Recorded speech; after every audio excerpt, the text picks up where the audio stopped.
Israel अनि प्यालेस्टाइनको सङ्घर्षको इतिहास जो कैयौं शताब्दीदेखि चल्दै आइरहेको छ। इजरायल अनि प्यालेस्टाइनको सङ्घर्षलाई बुझ्ने हो भने येशू ख्रीष्टको जन्मदेखि हजारौं वर्ष पहिलेको यात्रा गर्नुपर्ने हुन्छ।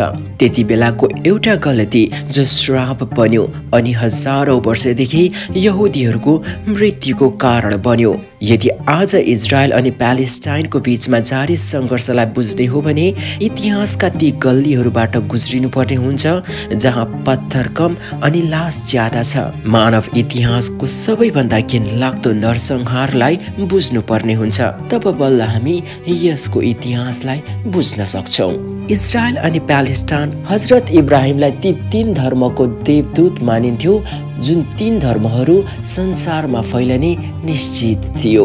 हजरत इब्राहिमलाई यहुदी, इसाई र इस्लामको सुरुवाती देवदूतको दर्जा मिलेको छ।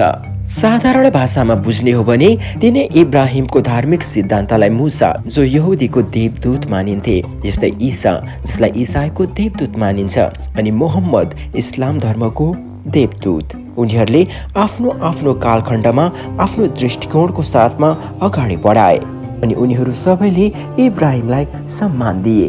ती तीनै धर्मको मुख्य पूर्वज अब्राहम बने, जसको उल्लेख ती तीनै धर्मका धार्मिक पुस्तकहरूमा उल्लेख छ। इब्राहिमको वंशमा इजरायल नामक एक बच्चा जन्मिए जो इब्राहिमका नाति थिए। तिनै इजरायलले 12 जनजातिहरूको समूहलाई मिलाएर इजरायलको गठन गरेका थिए, जसलाई आज हामी इजरायल देशको नामले चिन्ने गर्छौँ। इजरायलको छोराको नाम जुदा अथवा यहुदा थियो। उनैको कारण यो धर्मको नाम ज्यू अर्थात् यहुदी भएको थियो। इब्राहिम, इजरायल अनि जुदा पछाडि जो नाम यहुदीहरूसँग जोडियो त्यो हो हजरत मुसा। यहुदीहरूको देवदूत मानिएका मुसाको उल्लेख कुरान अनि बाइबलमा पनि भेटिन्छ।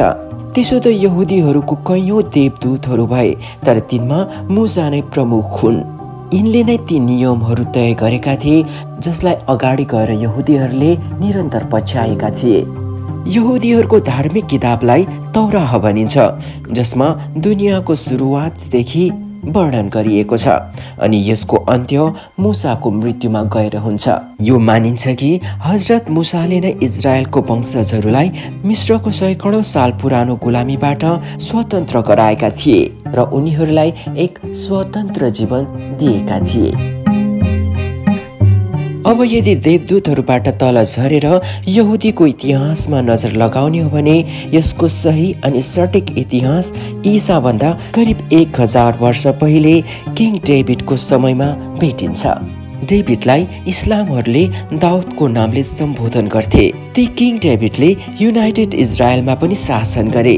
डेभिडको एकजना छोरा थिए जो पछि राजा भए, किङ सोलोमन। उनलाई इस्लामहरूले पनि सुलेमान भनेर सम्बोधन गर्छन्। यिनको कालखण्ड ईसाभन्दा करिब 900 वर्ष पहिलेको हो। किङ सोलोमनले नै यहुदीको पहिलो मन्दिर यरुसलेम बनाएका थिए जहाँ भगवान यहोवाको पूजा हुने गर्दथ्यो। यो यहुदीहरूको लागि स्वर्णिम युग थियो। किङ सोलोमनसँग अकुत सम्पत्ति थियो। उनका 300 रानीहरू थिए। किङ सोलोमनको मृत्युपछि यहुदीहरू पनि बिस्तारै विभक्त हुँदै गए। त्यस पछाडिका सदियौंसम्म उनीहरूको भाग्यले साथ दिएन। ईसा पूर्व 931 मा युनाइटेड इजरायलमा सिभिल वार अर्थात् गृह युद्ध भयो अनि यो इलाका उत्तरमा इजरायल किङडम अनि दक्षिणमा जुदा किङडममा बाँडिए। यहीबाट यहुदीहरूको पतनको कहानी सुरु हुन्छ। तर एउटा यस्तो गल्ती हुन त अझै बाँकी थियो जसले आगामी 2000 सम्म यहुदीहरूको पिछा गरेको थियो। इजरायल फुटेपछि त्यहाँ बेबिलोन साम्राज्यले कब्जा गर्यो। बेबिलोन साम्राज्य अहिलेको इराकमा थियो। ईसा पूर्व 587 मा बेबिलोनले यरुसलेममा किङ सोलोमनले बनाएको यहुदीहरूको पहिलो मन्दिरलाई भत्काइदिए। केही समय बित्यो अनि ईसा पूर्व 516 मा यो मन्दिरलाई फेरि बनाइएको थियो, जसलाई सेकेन्ड टेम्पल अर्थात् दोस्रो मन्दिर भनिन्छ। त्यतिबेला यहुदीहरू थोरै संयमित बने अनि यिनीहरूको संख्या पनि लाखौं पुगिसकेको थियो। यहुदीहरूले आफूहरूलाई शिक्षा अनि व्यापारको माध्यमबाट बलियो बनाइराखे। ईसा पूर्व 332 मा इजरायलको धरतीमा सिकन्दर अर्थात् अलेक्जेन्डरले कदम राखे अनि उनको मृत्युसम्म उनी नै त्यहाँको राजा भए। अलेक्जेन्डरको मृत्युपछि यहाँ खास केही भएन, तर ईसा पूर्व 63 मा रोमनहरू इजरायलमा प्रवेश गर्छन् र यहुदीहरूको नरसंहार सुरु हुन्छ। यसै अवधिमा यरुशलेमको त्यही भूमिमा येशू ख्रिस्टको जन्म भएको थियो, जहाँ आज अल अक्सा मस्जिद छ र जुन विवादको केन्द्र बनिरहेको छ। त्यसो त येशू ख्रिस्ट आफैमा यहुदी थिए, तर उनले आफ्नै विचारधारा प्रतिपादित गरे। येशूले आफूलाई भगवानको पुत्र भने र चमत्कारहरू पनि देखाए। धेरै यहुदीहरू उनको चेला बने र इसाई धर्मको जग बसालियो। यसले यहुदीहरूलाई अझ विभक्त बनायो अनि आगामी 2000 वर्षसम्म यहुदीहरूले यसको क्षतिपूर्ति बेहोरिरहे र आज पर्यन्त पनि यसको असर र प्रभाव देखिने गरेको छ। यस्तो आरोप छ कि केही यहुदीहरूले रोमन गभर्नर पिलातुसलाई भड्काएका थिए अनि उनीहरूले येशू ख्रिस्टको बारेमा गुनासो गरेका थिए। पिलातुसले यहुदीहरूलाई खुसी बनाउनको लागि येशूलाई सूलीमा चढाएर मार्ने आदेश दिएका थिए। त्यतिबेला येशूको उमेर केवल 30 देखि 33 वर्षको थियो भनेर बताइन्छ। येशूको मृत्युको जिम्मेवारको कलंक अब यहुदीहरूको निधारमा टाँसिसकिएको थियो, जो एउटा कालो श्राप बनेर यहुदीहरूको पछाडि पर्यो, जुन श्रापको नतिजा आज पनि यहुदीहरूले भोगिरहेका छन्। यही श्रापका कारण लाखौं यहुदीहरूको समय समयमा नरसंहार भएको थियो। पछि 16औं शताब्दीमा पोप बेनेडिक्टले ईसा मसीह येशूलाई शूलीमा चढाएको आरोपबाट यहुदीहरूलाई मुक्त गराएका थिए, तर त्यतिन्जेलसम्म धेरै ढिलो भइसकेको थियो। इतिहासमा एउटा यस्तो घटना दर्ता छ जसको कारण यति धेरै रगत बगेको थियो कि जसको दोस्रो उदाहरण कहीँ पनि छैन। यहुदी धर्मका आलोचकहरूका अनुसार यहुदी धर्मलाई धार्मिक श्राप मिलेको थियो अनि यसको सबैभन्दा ठूलो कारणमा ईसाको मृत्युमा रोमनको साथ दिनु थियो। येशू ख्रिस्टको पछाडि दुनियाँमा जहाँ पनि इसाई साम्राज्य स्थापित भए त्यहाँ यहुदीहरूको खुनको होली खेलिएको थियो। तर यी दुई धर्मको लडाईमा इस्लामको एन्ट्री कहिले अनि कसरी भयो, यसको अझै रोचक किस्सा छ। यहुदीहरूले पाएको धार्मिक श्रापको पहिलो दृश्य ईसाको मृत्युको करिब 37 वर्ष पछाडि देखिएको थियो। यहुदीहरूले इजरायलमा राज गरिरहेको रोमन साम्राज्यको विरुद्धमा आन्दोलन गरे। त्यसको बदलामा रोमन सेनाहरूले यरुशलेमलाई तहस नहस गरिदिए। यस्तो नरसंहार इतिहासमा कहिले पनि देखिएको थिएन।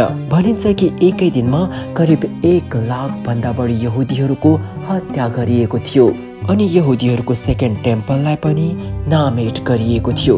यस आक्रमणमा यहुदीहरूको धेरै धार्मिक पुस्तकहरू, धार्मिक ग्रन्थहरू अनि महत्त्वपूर्ण चीजहरू पनि नष्ट गरियो। यहीँबाट यहुदी डायोस्पोरा सुरु भएको बताइन्छ। यहुदी डायोस्पोरा भनेको इजरायलबाट भागेर संसारका अन्य देशहरूमा शरण लिने यहुदीहरू हुन्। तिनीहरू युरोप, अफ्रिका, अरब र एसियामा फैलिए, तर उनीहरूको हत्या रोकिएन। रोमनहरूले सोचेका थिए कि इसाई र यहुदीहरू एउटै हुन्, तर उनीहरू त विभक्त भइसकेका थिए। उनीहरू एक अर्काका शत्रु भएका थिए। यही शत्रुताले सन् 1917 सम्म करिब 1900 वर्षसम्म यहुदीको नरसंहार जारी राख्यो। सर्वोच्चताको त्रिकोणीय लडाई आगामी 300 वर्षसम्म जारी रह्यो र अरबमा लासका पहाडहरू ठड्याइए। यस्तै क्रममा ईस्वी सम्वत 300 मा एउटा ठूलो मोड आयो। कन्स्टेन्टाइन द ग्रेट, जो रोमन राजा थिए, उनले इसाई धर्मलाई स्वीकार गरे। उनी इसाई धर्म रोज्ने पहिलो रोमन सम्राट बने र यहाँबाट यहुदीहरूको कठिनाई धेरै गुणा बढ्यो, किनभने अब रोमन र इसाईहरू एक भएका थिए अनि यहुदीहरू एक्लिएका थिए। अब रोमन र क्रिस्चियन मिलेर यहुदीहरूको खुनको खोलो बगाए। अब एउटा यस्तो समय पनि आयो जहाँ यहुदीहरूलाई कयौं प्रतिबन्धहरू लगाइए। उनीहरूले दास राख्न पाउँदैन थिए, बाहिर विवाह गर्न पाउँदैनथे, आफ्नो धार्मिक स्थल बनाउने पनि उनीहरूलाई छुट थिएन। आगामी 500 वर्षसम्म इसाई नै यहुदीहरूको दुश्मन रहे। तर ईस्वी 570 आएपछि यहुदी डायस्पोराको करिब 500 वर्ष बितिसकेको थियो। यही वर्ष मक्कामा हजरत मोहम्मदको जन्म भयो। ईस्वी सम्बत 622 उनी मक्कादेखि मदिना गए, जसलाई इस्लाम धर्ममा हिजरी भनिन्छ। मदिनामा त्यति बेला अरबी जनजातिहरूको अलावा यहुदीहरूको जनसङ्ख्या पनि धेरै थियो। तीन अरबी जनजातिहरू यहुदीहरूको नजिक थिए। यहाँ इस्लाम र यहुदीहरू बीच एउटा सन्धि भएको थियो। त्यो सन्धिमा भनिएको थियो कि यदि मक्काले हमला गरेमा मुसलमान अनि यहुदी मिलेर तिनीहरूको सामना गर्नेछन्। यहीबाट यहुदीहरूको जीवनमा पहिलो पटक इस्लामहरूको इन्ट्री भयो। इस्लामहरूको बारेमा थाहा हुँदाहुँदै पनि यहुदीहरूले देवदूत मुहम्मदलाई धोका दिएको र उनका शत्रुहरूलाई समर्थन गरेको भन्ने आरोप लाग्यो र यहीबाट यहुदी र इस्लाम बीच अविश्वास र शत्रुताको जग बसेको थियो, जुन आजसम्म पनि जारी छ। इतिहासमा मुसलमान र यहुदीहरू सधैँ आफ्नो दुश्मन थिएनन्। यी दुवै धर्म बीच राम्रो सम्बन्ध पनि रहेको थियो। खलिफा उमरको पालामा यस्तै थियो। 7औं शताब्दीमा जब मुस्लिमहरूले स्पेनलाई जितेका थिए, त्यति बेला दुवैको सम्बन्ध राम्रो थियो। तर सन् 1079 युरोपका क्रिस्चियनहरू पनि सङ्गठित भइसकेका थिए र क्रुसेडरहरू अर्थात् धार्मिक योद्धाहरूको क्रूर अवधि पनि सुरु भइसकेको थियो। त्यति बेला 2 होइन 3 धर्म युरोपदेखि अरबसम्म वर्चस्वका लागि लडिरहेका थिए। इसाई, इस्लाम र यहुदीहरू बीच तलवारको नाच उत्कर्षमा थियो। युरोपका क्रिस्चियनहरूले प्यालेस्टाइनको पवित्र भूमि र त्यसको राजधानी जेरुसलम, जहाँ येशूको जन्म भएको थियो, त्यसलाई मुस्लिमहरूबाट खोज्न भनी धार्मिक युद्ध छेडेका थिए। यही कारण बिस्तारै मुस्लिम र यहुदीहरू स्पेनबाट बाहिर जान बाध्य भए।